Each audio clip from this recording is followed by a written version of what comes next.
Hey, good morning, parents and teachers. Listen, make them kids sit down this year, okay? Make them sit down.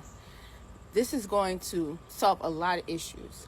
When students first come into my program, a lot of the goals of students, a lot of their goals are remain seated.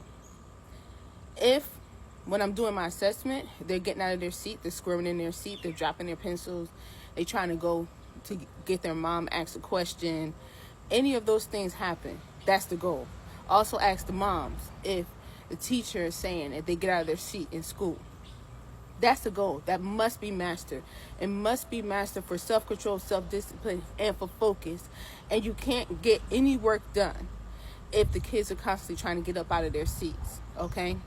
So how are you going to accomplish this? You have to make it a goal, and you have to have them practice it. They have to have periods of time when they are sitting. You have to tell them exactly what sitting looks like.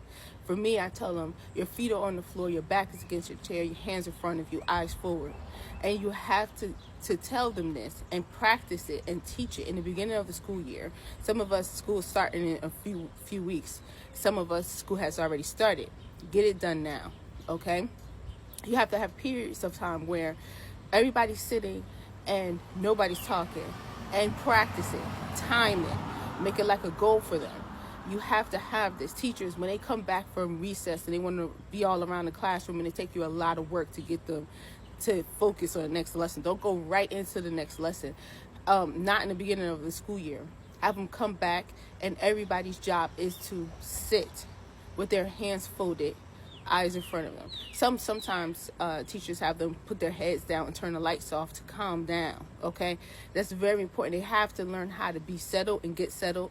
We have to equip them with this and teach them, help them practice it, but they also needs to be an expectation, because if a student does not, or your son or daughter does not want to complete the task, if they do not want to sit, there's no amount of practice and guidance that you can give them that's going to make them actually sit. They're going to keep finding ways to move, okay?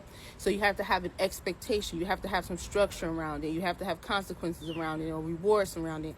But it is a priority. It is imperative that they learn how to sit and focus. And please do not believe that some kids can't do it, because I've been doing this for over 20 years. And now I tutor and coach online. I have students all over the country, and they are all able to do it. Even students that are moving all around on their beds, feet up in the air, falling off the bed, they're working. I always tell them, you have to act like, pretend that your bed is a desk in the classroom. You must sit like this. I put that expectation on them. You understand? And then all of them get it together. They all learn how to sit. And when they all learn how to sit, they all learn how to focus. And when they all learn how to focus, they all learn how to write, be on task. You know what I mean? Be ready. Do what you're supposed to be doing. And then there's other things that I do after that. But I'm telling you right now, do not accept any excuses. Do not tell yourself, even for a minute, that these kids have a hard time sitting. They're not going to be able to sit. It's because of the pandemic. It's because of technology. All of those things factor in, but that's when we're at this level. We want to go to this level where we're actually solving the problem, and we're actually getting these kids to thrive, be responsible, be accountable, do well, succeed. Then we're going to have to go above all of that. And we're going to have to get to a point where they are actually doing their best. You understand what I'm saying? They're actually doing their best, and they are sitting and they are focusing, and it can be done. If I've been doing it all these years, and my students have been doing it from online, virtually, for the past 6 years, then we can all do this as a country. Let's do this together. We got this. Believe in yourself, believe in your child and your students, and always remember that growth is unlimited. Peace.